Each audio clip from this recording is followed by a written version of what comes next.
ओम शांति 14 ଜାନୁଆରୀ 2024 अव्यक्त महावाक्य रिवाइज 14/12/1997।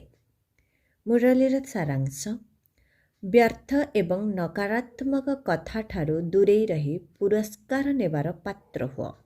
व्यर्थ एवं नकारात्मक कथा ठारू दूरे रही पुरस्कार नेबार पात्र हुआ।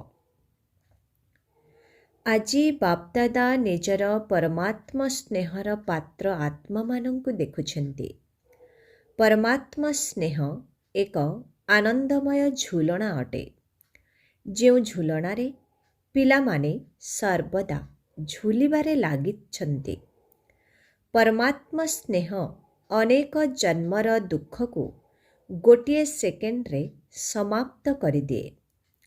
परमात्मा स्नेह सर्वशक्ति संपन्न अटे, जहाके निर्बल आत्मा मानंकु शक्तिशाली करिदिए। एही भली श्रेष्ठ परमात्मा स्नेह प्राप्त करिबार पात्र तुमे केते कम संख्यक आत्मा अट। एही भली श्रेष्ठ पात्र आत्मा मानंकु देखि बापदादा हर्षित हेउछन्ति। तेबे बाबा जेपरी हर्षित हेउछन्ति, सेहिपरि पिलामाने मध्य हर्षित हेउछन्ति, किंतु पिलामानंक भितरे क्रमानुसारे अछन्ति। बाप दादा तो सबु पिलांको हृदयर सहित एही वरदान देउछन्ति जे सर्वदा परमात्मा स्नेहर झुलनारे झुलुथिबा अविनाशी रत्न हुआ। एही स्नेहर झुलनारू मनरूपी पादकु केबे भी तलकु आण नाही, काहींकि ना सारा विश्वर आत्मा मानंक भितरे तुमी माने ही परमात्मा पितांकर गेल्हा संतान अट एवं प्रिय अट। तेणु बापदादा पिलामानंकु एही आशीर्वाद देउछन्ति जे एही भली परमात्मा स्नेहरे सदा सर्वदा लवलीन रुह।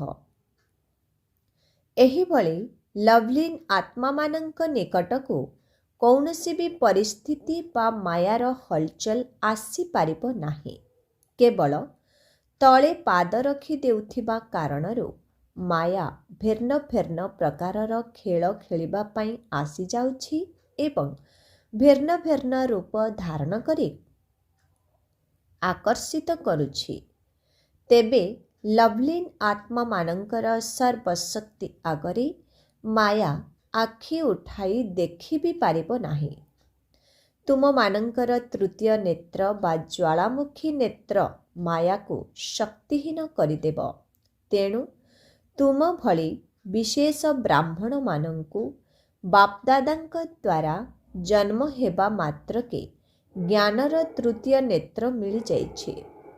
किंतु बापदादा देखुछन्ति केबे केबे पिलामानंकर तृतीय नेत्र बहुत मेहनत वाला पुरुषार्थ करी करी थकी जाउछि एवं थकी जिबा कारणरो बंद होई जाउछि एवं मायार आखि मध्य बहुत दूरदृष्टि संपन्न अटे, जहाकि से दूररु ही देखि नेउछि। एबे तो माया मध्य जानिगलानी जे एबे मोर राज्य जीवा उपरे।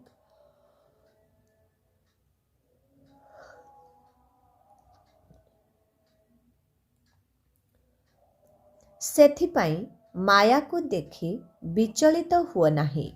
खुशी खुशी रे सर्वशक्ति को धारण करे ताको विदाय दे दियो। आसीबा को सुजोग दियो नाही। से मध्य ब्राह्मण आत्मा मानंक सहित श्रेष्ठ आत्मा मानंक सहित युद्ध करी करी थकी गलानी। तुमे माने निजे ही निजर दुर्बलता कारणरू माया को आह्वान करुछ। से तो थकी जाइछि, किंतु तुमे माने जेहेतु ताको आह्वान करुछ, तेणु से मध्य सुजोग नहीं जाउछे। एबे किंतु से शक्तिहीन होई गलानी।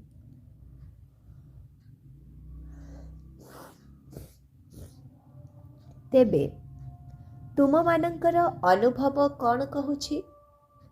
ମାୟା ଭିତରେ ଏବେ ପୂର୍ବ ଭଳି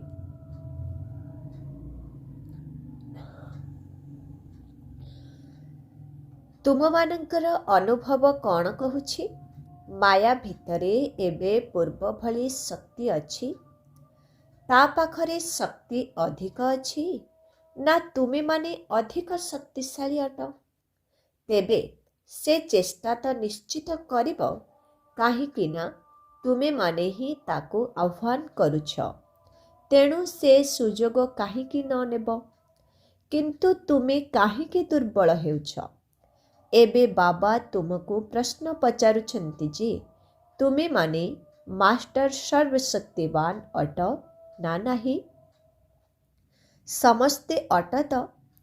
କେବେ କେବେ ସର୍ବଶକ୍ତିବାନ ଅଟ ନା ସର୍ବଦା ଅଟ? କ'ଣ ଅଟ? ସଦା ଶକ୍ତିଶାଳୀ ଅଟ? ତେବେ ମାୟାକୁ କହିଦେବା, ଏବେ ତୁ ଚାଲିଯା। ତୁମେ କିନ୍ତୁ ତାକୁ ଡାକ ନାହିଁ। ବାବା ମାୟାକୁ କହୁଛନ୍ତି, ଏବେ ତୁମର ଖେଳ ସମାପ୍ତ କର। କିନ୍ତୁ ମାୟା କହୁଛି, ପିଲାମାନେ ତ ମୋତେ ଆହ୍ୱାନ କରୁଛନ୍ତି। ତେଣୁ ବାବା କ'ଣ କରିବେ? ଯଦି କୌଣସି ପ୍ରକାରର ଦୁର୍ବଳତା, ଚାହେ ମନରେ, ଚାହେ ବଚନରେ, ଚାହେ ସମ୍ବନ୍ଧ ସମ୍ପର୍କରେ ଆସୁଛି, ତେବେ ଜାଣିନିଅ ମାୟାକୁ ଆହ୍ୱାନ କରିଲ। ତା ପାଖରେ ମଧ୍ୟ ଆହ୍ୱାନ କରିବାର ସଂକେତ ବହୁତ ଶୀଘ୍ର ପହଞ୍ଚି ଯାଉଛି। ଏହି ମହା ଉତ୍ସବକୁ ତ ବହୁତ ଭଲ ଭାବରେ ପାଳନ କରୁଛ, କିନ୍ତୁ ସର୍ବଦା ଉତ୍ସାହିତ ଅବସ୍ଥାରେ ରହିବା ପାଇଁ ହିଁ ଉତ୍ସବ ପାଳନ କରୁଛ। ଏହି ବର୍ଷ ବହୁତ ଉତ୍ସବ ପାଳନ କରିବାକୁ ଯାଉଛ ନା? ଏହି ଗ୍ରୁପରେ ଈଶ୍ୱରୀୟ ସେବାର ଆଦିରତ୍ନ ଭାଇମାନଙ୍କର ସମ୍ମାନ ସମାରୋହ ତଥା ଟିଚର ଭଉଣୀମାନଙ୍କର ସିଲଭର ଜୁବଲିର କାର୍ଯ୍ୟକ୍ରମ ରଖାଯାଇଛି। ସବୁ ଗ୍ରୁପରେ ଯେହେତୁ ଉତ୍ସବ ପାଳନ କରୁଛ, ତେଣୁ ବାପଦାଦା ଭାବୁଛନ୍ତି ଯେ ଏହି ବର୍ଷ ଉତ୍ସବ ପାଳନ କରିବା ଅର୍ଥ ମାୟାକୁ ବିଦାୟ ଦେଇଦେବା। ଏମିତି ନୁହେଁ ଯେ କେବଳ ସୁନେଲି ଓଢ଼ଣୀ ପକାଇ ବସିଯାଅ, କାରଣ ସୁନେଲି ଓଢ଼ଣୀ ପକାଇବାର ଅର୍ଥ ହେଲା ସୁବର୍ଣ୍ଣ ଯୁଗ ପାଇଁ ଯୋଗ୍ୟ ହୋଇଯିବା। ଦୃଶ୍ୟ ତ ବହୁତ ଭଲ ଲାଗୁଛି, କିନ୍ତୁ ସବୁ ସମୟରେ ଏହିଭଳି ଗୋଲ୍ଡେନ୍ ସ୍ଥିତି ରୂପୀ ଓଢ଼ଣୀ ପଡ଼ି ରହିଥାଉ। ଏମିତି ନ ହେଉ ଯେ ଉତ୍ସବ ଶେଷ ହେଲା, ଓଢ଼ଣୀକୁ ଓହ୍ଲାଇ ଦେଲ, ପୁଣି ଯେମିତି ଥିଲ ସେମିତି ରହିଲ। ନା, ଏହା ତ ଉତ୍ସାହ ବଢ଼ାଇବାର କାର୍ଯ୍ୟକ୍ରମ ଅଟେ। ତେଣୁ ଯେଉଁମାନେ ଉତ୍ସବ ପାଳନ କରିଲ ବା ପାଳନ କରିବା ପାଇଁ ଆସିଛ, ସେମାନେ ହାତ ଉଠାଅ। ବାପଦାଦା ଖୁସି ହେଉଛନ୍ତି। ଭଲ ଭାବରେ ପାଳନ କର, କିନ୍ତୁ ପାଳନ କରିବା ଅର୍ଥ ନିଜେ ହେବା ଏବଂ ଅନ୍ୟମାନଙ୍କୁ କରିବା। ତେଣୁ ଉତ୍ସବ ପାଳନ କରିବା ସମୟରେ ନିଜେ ନିଜକୁ ବିଶେଷ ଭାବରେ ଧ୍ୟାନ ଆକର୍ଷଣ କରାଅ। ମୁଁ ସର୍ବଦା ଯୋଗର ଏବଂ ସେବାର ଉତ୍ସାହରେ ରହୁଥିବା ଆତ୍ମା ଅଟେ। ବାପଦାଦାଙ୍କୁ ମଧ୍ୟ ଏହି ଦୃଶ୍ୟ ଭଲ ଲାଗେ।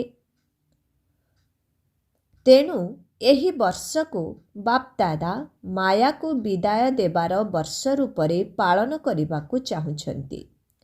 ତେଣୁ ଏହିଭଳି ଉତ୍ସବ ପାଳନ କରିବ ନା? ତେବେ କାଲି ଯେଉଁମାନେ ପାଳନ କରିବ, ଏହିଭଳି ପାଳନ କରିବ ନା? ସିଲଭର ଜୁବଲି ପାଳନ କରିବ ନା? ଚାହେ ସିଲଭର ଜୁବଲି ହେଉ ବା ଗୋଲ୍ଡେନ୍ ଜୁବଲି ହେଉ, କିନ୍ତୁ ଉତ୍ସବ ତ ଅଟେ ନା? ଏମିତି ଭାବ ନାହିଁ ଯେ ଆମେ ତ ସିଲଭର ଜୁବଲି ବାଲା, ପ୍ରଥମେ ଗୋଲ୍ଡେନ୍ ଜୁବଲି ବାଲା ହୁଅନ୍ତୁ, ତାପରେ ଆମେ ହେବୁ। ଏଭଳି ଭାବିବ ନାହିଁ। ସମସ୍ତଙ୍କ ପାଇଁ କୁହାଯାଉଛି। ବ୍ରାହ୍ମଣ ଜୀବନର ଉତ୍ସବ ପାଳନ କରୁଥିବା ଆତ୍ମାମାନେ ସର୍ବଦା ନିଜେ ଉତ୍ସାହରେ ରହିବା ସହିତ ଅନ୍ୟମାନଙ୍କୁ ମଧ୍ୟ ଉତ୍ସାହିତ କରିବା ବାଲା ଅଟନ୍ତି। ଏହା ହିଁ ହେଉଛି ବ୍ରାହ୍ମଣମାନଙ୍କର ଧନ୍ଦା। ସେହି ବ୍ରାହ୍ମଣମାନେ ତ ମୁଖ ଦ୍ୱାରା ହିଁ ପୁରାଣ ଆଦି ଶୁଣାଇଥାନ୍ତି, କିନ୍ତୁ ତୁମେ ବ୍ରାହ୍ମଣମାନେ ମୁଖ ଦ୍ୱାରା ମଧ୍ୟ ଅନ୍ୟମାନଙ୍କୁ ଉତ୍ସାହିତ କରିବା ପାଇଁ କଥା କହୁଛ। ତେଣୁ ସେ ଯେପରି ବି ଆତ୍ମା ହୋଇଥାଉ, ଚାହେ ତୁମର ବିରୋଧୀ ମଧ୍ୟ ହୋଇଥାଉ, କାହିଁକି ନା ସବୁ ହିସାବ କିତାବ ମଧ୍ୟ ଏହିଠାରେ ହିଁ ଚୁକ୍ତ ହେବାର ଅଛି। କିନ୍ତୁ ଯେପରି ବି ଆତ୍ମା ହୋଇଥାଉ ନା କାହିଁକି, ତୁମେ ବ୍ରାହ୍ମଣମାନଙ୍କର କାମ ହେଲା ସମସ୍ତଙ୍କୁ ଉତ୍ସାହ ଭରା କାହାଣୀ ଶୁଣାଇବା ବା ଉତ୍ସାହିତ କରିବା ଭଳି କଥା କହିବା। ଯଦି କେହି କାନ୍ଦୁଥିବ, ତୁମେ ତାକୁ ଉତ୍ସାହିତ କରି ନଚାଇ ଦିଅ। ଯଦି କେହି ବି ଉତ୍ସାହିତ ହୋଇଯାଏ, ତେବେ କ'ଣ କର? ତାର ପାଦ ନାଚିବାକୁ ଲାଗେ ନା? ଯେମିତି ତୁମେ କାର୍ଯ୍ୟକ୍ରମ ସବୁ କରୁଛ, ତେବେ ଶେଷରେ କ'ଣ କରୁଛ? ସମସ୍ତେ ମିଶି ନୃତ୍ୟ କରୁଛ ନା? ଏହା ତ ହେଲା ପାଦର ନୃତ୍ୟ। କିନ୍ତୁ ବ୍ରାହ୍ମଣ ଆତ୍ମା ଅନ୍ୟମାନଙ୍କୁ ଉତ୍ସାହିତ ନ କରି ନିଜେ ଉତ୍ସାହିତ ନ ହୋଇ ରହିପାରିବ ନାହିଁ। ତେବେ ତୁମର ଉତ୍ସାହକୁ ନଷ୍ଟ କରିବା ଭଳି କଥା ମଧ୍ୟ ଆସିଥାଏ ଏବଂ ଆସିବ ମଧ୍ୟ। କିନ୍ତୁ ଏହି ବର୍ଷ ବାପଦାଦା ଏହି ଶୁଭ ଆଶା ସବୁ ପିଲାଙ୍କ ପ୍ରତି ରଖିଛନ୍ତି ଯେ ଯାହା ସବୁ ବିତିଯାଇଛି ତାକୁ ଭୁଲିଯାଅ। ଆଜି ପର୍ଯ୍ୟନ୍ତ ଯିଏ ବି ଯେମିତି ବି ଆତ୍ମାମାନଙ୍କର ସହିତ ସମ୍ବନ୍ଧ ସମ୍ପର୍କରେ ରହୁଛ, ସେ ଯେପରି ବି ହୋଇଥାଉ, ଚାହେ ନାସ୍ତିକ ହୋଇଥାଉ, ବିରୋଧୀ ହୋଇଥାଉ ବା ବ୍ରାହ୍ମଣ ଜୀବନକୁ ହଲଚଲ କରିବା ବାଲା ହୋଇଥାଉ, କିନ୍ତୁ ଏହି ବର୍ଷ ସମସ୍ତଙ୍କ ପ୍ରତି ନିଜର ନକାରାତ୍ମକ ଏବଂ ବ୍ୟର୍ଥ ଦୃଷ୍ଟିକୋଣକୁ ସମାପ୍ତ କର। ସ୍ନେହ ଦିଅ, ଶକ୍ତି ଦିଅ। ଯଦି ସ୍ନେହ ଦେଇପାରୁନାହଁ ବା ଶକ୍ତି ଦେଇପାରୁନାହଁ, ତେବେ ସବୁକିଛି ଦେଖୁଥିଲେ, ଶୁଣୁଥିଲେ ବା ସମ୍ପର୍କରେ ଆସୁଥିଲେ ମଧ୍ୟ ବ୍ୟର୍ଥ ବା ନକାରାତ୍ମକ କଥାକୁ ମନ ଭିତରେ ଧାରଣ ନ କରି ତାକୁ ଦୂରେଇ ଦିଅ। ମନ ବୁଦ୍ଧିକୁ ସ୍ୱଚ୍ଛ ରଖ। ବ୍ୟର୍ଥ ଏବଂ ନକାରାତ୍ମକ କଥାକୁ ପରିବର୍ତ୍ତନ କରି ମନ ଭିତରେ ସମାହିତ କରିନିଅ। ଏହିଭଳି ଏହି ଦୁଇଟି କଥାକୁ ଯିଏ ଦୂରେଇ ଦେଇପାରିବ, ତାଙ୍କୁ ବାପଦାଦାଙ୍କ ଦ୍ୱାରା ବା ବ୍ରାହ୍ମଣ ପରିବାର ଦ୍ୱାରା ବହୁତ ଭଲରୁ ଭଲ ଏବଂ ବଡ଼ରୁ ବଡ଼ ପୁରସ୍କାର ମିଳିବ। ଅନ୍ୟ ଆତ୍ମାମାନଙ୍କୁ ପୁରସ୍କାର ଦେବାବାଲା ମଧ୍ୟ କୌଣସି ନା କୌଣସି ଆତ୍ମା ଅର୍ଥାତ୍ ବ୍ୟକ୍ତିମାନେ ଦେଇଥାନ୍ତି, କିନ୍ତୁ ଏହା ତ ପରମାତ୍ମାଙ୍କ ଦ୍ୱାରା ମିଳୁଥିବା ପୁରସ୍କାର। ତେଣୁ ବ୍ୟର୍ଥ ଏବଂ ନକାରାତ୍ମକକୁ ଦୂରେଇ ଦିଅ ଏବଂ ପୁରସ୍କାର ନିଅ। ସାହସ ଅଛି ତ? ଆଚ୍ଛା, ଯେଉଁ ପାଣ୍ଡବମାନେ କାର୍ଯ୍ୟକ୍ରମ କରିଲେ ବା ଉତ୍ସବ ପାଳନ କରିଲେ, ସେମାନଙ୍କ ଭିତରେ ସାହସ ଅଛି ତ? ପୁରସ୍କାର ନେବ ତ? ସମସ୍ତେ ହାତ ଉଠାଉଛନ୍ତି। ଆଜିର ତାରିଖକୁ ବିଶେଷ ଭାବରେ ମନେ ରଖିବ। ଆଜି କେଉଁ ତାରିଖ? 14 ଡିସେମ୍ବର। ତେଣୁ ପ୍ରତି ମାସରେ 14 ତାରିଖରେ ନିଜକୁ ଚେକ୍ କରିବ। ଆଚ୍ଛା, ସିଲଭର ଜୁବଲି ବାଲା ଯେଉଁମାନେ ଭାବୁଛନ୍ତି ଆମେ ପୁରସ୍କାର ନେବୁ, ସେମାନେ ହାତ ଉଠାନ୍ତୁ। ଏମିତି ଦେଖା ଦେଖି ଉଠାଅ ନାହିଁ। ଲଜ୍ଜା କାରଣରୁ ଉଠାଅ ନାହିଁ। ବାପଦାଦା ସୁଯୋଗ ଦେଉଛନ୍ତି, ଯଦି କାହା ଭିତରେ ସାହସ ନାହିଁ, ତେବେ ସେ ହାତ ଉଠାଅ ନାହିଁ। ସେଥିରେ କୌଣସି ଆପତ୍ତି ନାହିଁ। ବାପଦାଦା ଆହୁରି ଅଧିକ ଶକ୍ତି ଦେବେ। ସେମିତି କିଛି କଥା ନାହିଁ। ଏମିତି କେହି ଅଛନ୍ତି ଯେଉଁମାନେ ଭାବୁଛନ୍ତି ଆମକୁ ଆଉ ଟିକିଏ ସାହସ ଦରକାର। ସିଲଭର ଜୁବଲି ବାଲା ଟିଚରମାନଙ୍କ ଭିତରେ ସେମିତି କେହି ଅଛନ୍ତି କି? ଠିକ୍ ଅଛି, ଏଠାରେ ହାତ ଉଠାଅ ନାହିଁ। ଯଦି ଲାଜ ଲାଗୁଛି, ତେବେ ଲେଖିକରି ଦିଅ। ଯେତେବେଳେ ଉତ୍ସବ ପାଳନ କରିବ ସେତେବେଳେ ଦେବ।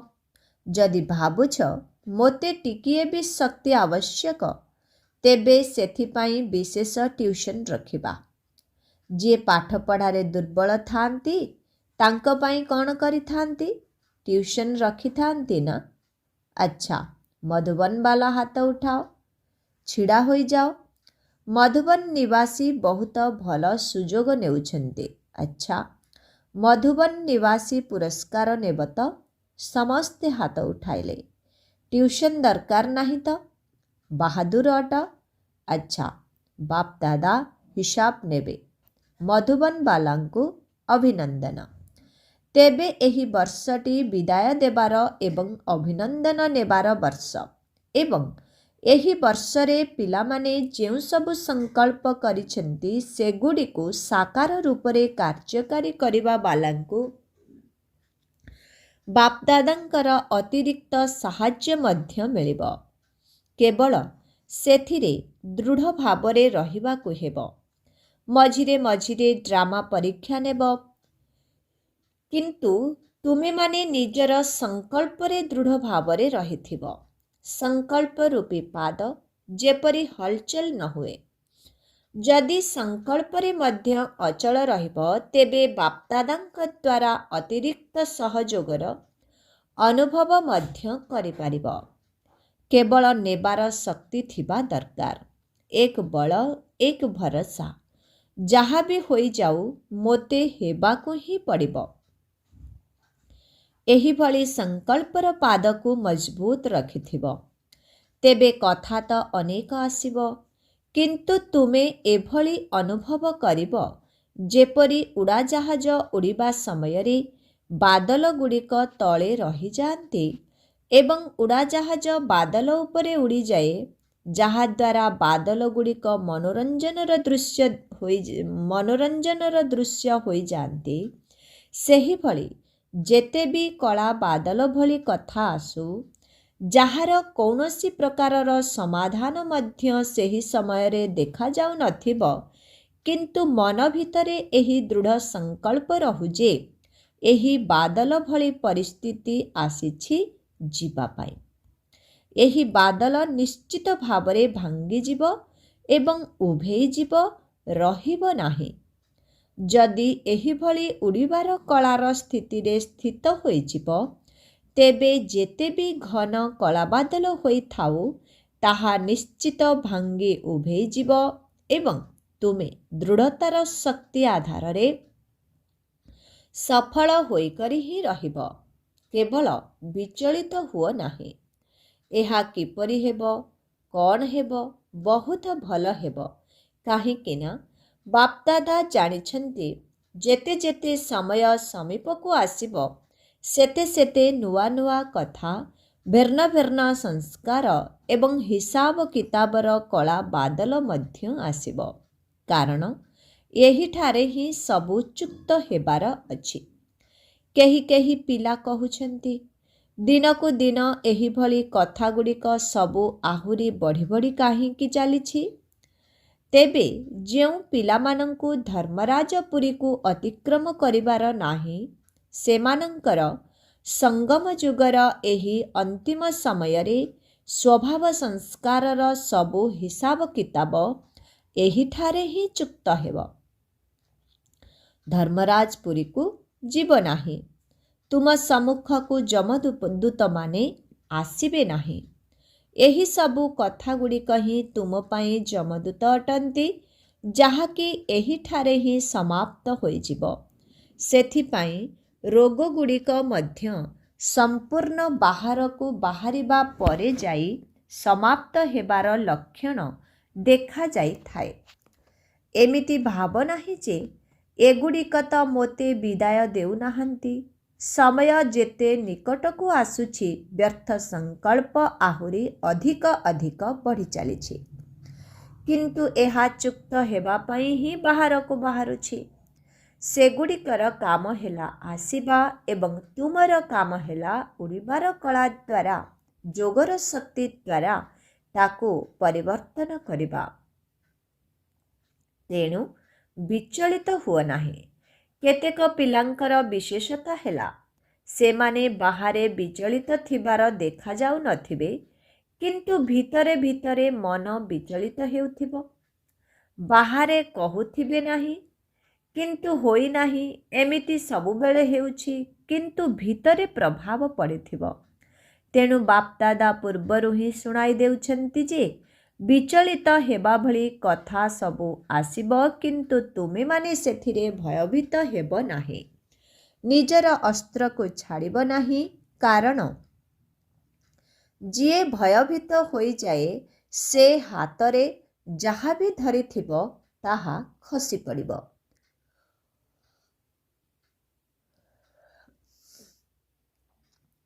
ତେଣୁ ତୁମେମାନେ ମନ ଭିତରେ ଯଦି ଭୟଭୀତ ହୋଇଯିବ, ତେବେ ତୁମ ହାତରେ ଯେଉଁ ଅସ୍ତ୍ରଶସ୍ତ୍ର ରହିଛି ଅର୍ଥାତ୍ ଶକ୍ତି ଗୁଡ଼ିକ ଅଛି, ସେଗୁଡ଼ିକ ମଧ୍ୟ ଖସି ପଡ଼ିବ ଅର୍ଥାତ୍ ସୁପ୍ତ ହୋଇଯିବ। ସେଥିପାଇଁ କେବେ ବି ବିଚଳିତ ହୁଅ ନାହିଁ, କାରଣ ତୁମକୁ ପ୍ରଥମରେ ହିଁ ଜଣାଅଛି। ତେଣୁ ତ୍ରିକାଳଦର୍ଶୀ ନିର୍ଭୟ ହୁଅ। ବ୍ରାହ୍ମଣ ଆତ୍ମାମାନେ ପରସ୍ପର ଭିତରେ ସମ୍ବନ୍ଧରେ ନିର୍ଭୟ ହୁଅ ନାହିଁ, ମାୟା ପ୍ରତି ନିର୍ଭୟ ହୁଅ।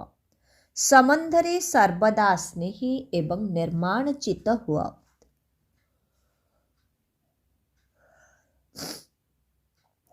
ଯିଏ ଯେମିତି ବି ହୋଇଥାଉ, କିନ୍ତୁ ତୁମେ ତାକୁ ସ୍ନେହ ଦିଅ, ଶୁଭଭାବନା ଦିଅ, ଦୟା କର। ନିର୍ମାଣ ଚିତ୍ତ ହୋଇ ତାକୁ ଆଗରେ ରଖ ଏବଂ ଆଗକୁ ବଢ଼ାଅ। ଯାହାକୁ କୁହାଯାଏ କାରଣ ରୂପୀ ନକାରାତ୍ମକକୁ ସମାଧାନ ରୂପୀ ସକାରାତ୍ମକ କରିବା। ଏହି କାରଣ ବା ସମସ୍ୟାକୁ ସକାରାତ୍ମକ ସମାଧାନ କର। ବାପଦାଦାଙ୍କୁ ଗୋଟିଏ କଥା ଉପରେ କେବେ କେବେ ହସ ଲାଗିଥାଏ। ଜାଣିଛ ତାହା କେଉଁ କଥା? ଗୋଟିଏ ପଟେ ପିଲାମାନେ ଚ୍ୟାଲେଞ୍ଜ କରୁଛନ୍ତି, ବାବା ଆମେ ପ୍ରକୃତି ଜିତ୍ ହେବୁ, ପ୍ରକୃତିକୁ ମଧ୍ୟ ପରିବର୍ତ୍ତନ କରିବୁ। ଏହି କଥା କହୁଛ ନା? ପ୍ରକୃତିକୁ ବଦଳାଇବ ନା? ଏହିଭଳି ଚ୍ୟାଲେଞ୍ଜ କରିବା ବାଲା ପ୍ରକୃତିକୁ ମଧ୍ୟ ପରିବର୍ତ୍ତନ କରିପାରିବେ, କିନ୍ତୁ ଯେତେବେଳେ ସମ୍ବନ୍ଧ ସମ୍ପର୍କରେ କୌଣସି କଥା ଆସିଯାଉଛି, ତେବେ ତାକୁ ସମାଧାନ କରିପାରୁନାହାନ୍ତି, ପରିବର୍ତ୍ତନ କରିପାରୁନାହାନ୍ତି। ତେଣୁ ଏହା ହସିବାର କଥା ହେଲା ନା? ପ୍ରକୃତି ତ ଜଡ଼ ଅଟେ, ତାକୁ ପରିବର୍ତ୍ତନ କରିବା ପାଇଁ ଚ୍ୟାଲେଞ୍ଜ କରୁଛନ୍ତି, କିନ୍ତୁ ବ୍ରାହ୍ମଣ ଆତ୍ମାମାନଙ୍କୁ ପରିବର୍ତ୍ତନ କରିବା ହୋଇପାରୁନାହିଁ। ଆଉ କ'ଣ ଭାବୁଛନ୍ତି? ତାହା ହୋଇପାରିବ ନାହିଁ, ଏହା ତ ହେବ ହିଁ ନାହିଁ, ଏହା କେବେ ବି ହୋଇପାରିବ ନାହିଁ, କେବେ ବି ବଦଳିବ ନାହିଁ। ତାହାହେଲେ ପ୍ରକୃତିକୁ କିପରି ବଦଳାଇବ? ପ୍ରଥମେ ନିଜେ ପରିବର୍ତ୍ତନ ହୁଅ, ତାପରେ ଅନ୍ୟମାନଙ୍କୁ ପରିବର୍ତ୍ତନ କର। ଆଚ୍ଛା ଠିକ୍ ଅଛି, ସେ ଭୁଲ, 100% ଭୁଲ, କିନ୍ତୁ ବାବା କହୁଛନ୍ତି ଆଚ୍ଛା ଠିକ୍ ଅଛି, ସେ ଭୁଲ, 100% ଭୁଲ, କିନ୍ତୁ ତୁମେ କ'ଣ ପ୍ରତିଜ୍ଞା କରିଛ? ବାବାଙ୍କ ସହିତ କେଉଁ ପ୍ରତିଜ୍ଞା କରିଛ? ସ୍ୱପରିବର୍ତ୍ତନ ଦ୍ୱାରା ବିଶ୍ୱର ପରିବର୍ତ୍ତନ କରିବୁ। ଏହି ପ୍ରତିଜ୍ଞା କରିଛ ନା? କି ଭୁଲିଗଲଣି? ହଁ ତ ସମସ୍ତେ କରୁଛ। ଯେପରି ବି ଘଟଣା ହୋଇଥାଉ, ତାକୁ ସମାଧାନ କରିବା ପାଇଁ ସାହାଯ୍ୟ ପଛେ ନିଅ, କିନ୍ତୁ ଏହି ଆତ୍ମା ବଦଳିବା ବହୁତ କଷ୍ଟକର। ଏଭଳି ସାର୍ଟିଫିକେଟ୍ ଦିଅ ନାହିଁ। କିଏ ତୁମକୁ ଅଧିକାର ଦେଇଛି ଏଭଳି ସାର୍ଟିଫିକେଟ୍ ଦେବା ପାଇଁ? ତେବେ ଏହିଭଳି ଭାବିବା ଯେ ଏହା ତ ହେବାର ହିଁ ନାହିଁ, ଇଏ ତ ଠିକ୍ ହେବ ହିଁ ନାହିଁ। କିଏ ତୁମକୁ ଜଜ୍ କରିଛି? ନା ମନକୁ ମନ ଜଜ୍ ଆସନରେ ବସି ପଡ଼ିଛ? ହୁଏତ ଓକିଲ ହୋଇ ବହୁତ କାଇଦା କାନୁନ ଶୁଣାଉଛ, ଯୁକ୍ତିତର୍କ ମଧ୍ୟ କରୁଛ, ଏମିତି ନୁହେଁ ସେମିତି, ସେମିତି ନୁହେଁ ଏମିତି। ତେଣୁ ନା ଓକିଲ ହୁଅ, ନା ଜଜ୍ ହୁଅ। ବାପଦାଦା ତ ତୁମକୁ ଏହି ଅଧିକାର ଦେଇନାହାନ୍ତି। ତେଣୁ ଯେଉଁମାନେ ନିମିତ୍ତ ଅଛନ୍ତି ତାଙ୍କର ସହଯୋଗ ନିଅ। ସେହି ନିମିତ୍ତ ଆତ୍ମାମାନେ ମଧ୍ୟ ବାପଦାଦାଙ୍କର ରାୟ ମୁତାବକ କାର୍ଯ୍ୟ କରୁଛନ୍ତି, ନିଜର ମନମତ ଚଳାଉ ନାହାନ୍ତି। ତେଣୁ ଏହି ବର୍ଷ ଏହିସବୁ କଥାଗୁଡ଼ିକୁ ସମାପ୍ତ କର, ଅର୍ଥାତ୍ ମନ ଭିତରୁ ପରିବର୍ତ୍ତନ କର, ଦୂରେଇ ରୁହ। ଉପରକୁ ଦେଇଦେଲ, ବାସ୍ ତୁମର ଦାୟିତ୍ୱ ଶେଷ ହେଲା। ଯଦି ତୁମ ଦ୍ୱାରା ପରିବର୍ତ୍ତନ ହୋଇପାରୁନାହିଁ, ତେବେ ନିମିତ୍ତ ଆତ୍ମାଙ୍କ ପର୍ଯ୍ୟନ୍ତ ପହଞ୍ଚାଇବା ତୁମର ଦାୟିତ୍ୱ। ତାପରେ ନିଜେ ନିୟମକୁ ହାତକୁ ନିଅ ନାହିଁ, ତେବେ ଯାଇ ପୁରସ୍କାର ପାଇବାର ପାତ୍ର ହୋଇପାରିବ। ତେଣୁ ସର୍ବଦା ନିଜେ ଉତ୍ସାହରେ ରୁହ ଏବଂ ଅନ୍ୟମାନଙ୍କର ଉତ୍ସାହ ବଢ଼ାଅ। ଏହି କଥା ବାପଦାଦା ତୁମମାନଙ୍କର ସ୍ମୃତିରେ ଜାଗ୍ରତ କରାଇ ଦେଉଛନ୍ତି। ଯେତେବେଳେ ନିଜେ ଉତ୍ସାହରେ ରହିବ, ସେତେବେଳେ ସମସ୍ତଙ୍କ ସହିତ ହାତରେ ହାତ ମିଶାଇ, ଅର୍ଥାତ୍ ଆନ୍ତରିକ ସ୍ନେହର ହାତ ମିଶାଇ ନାଚିବ, ଖୁସିରେ ରହିବ।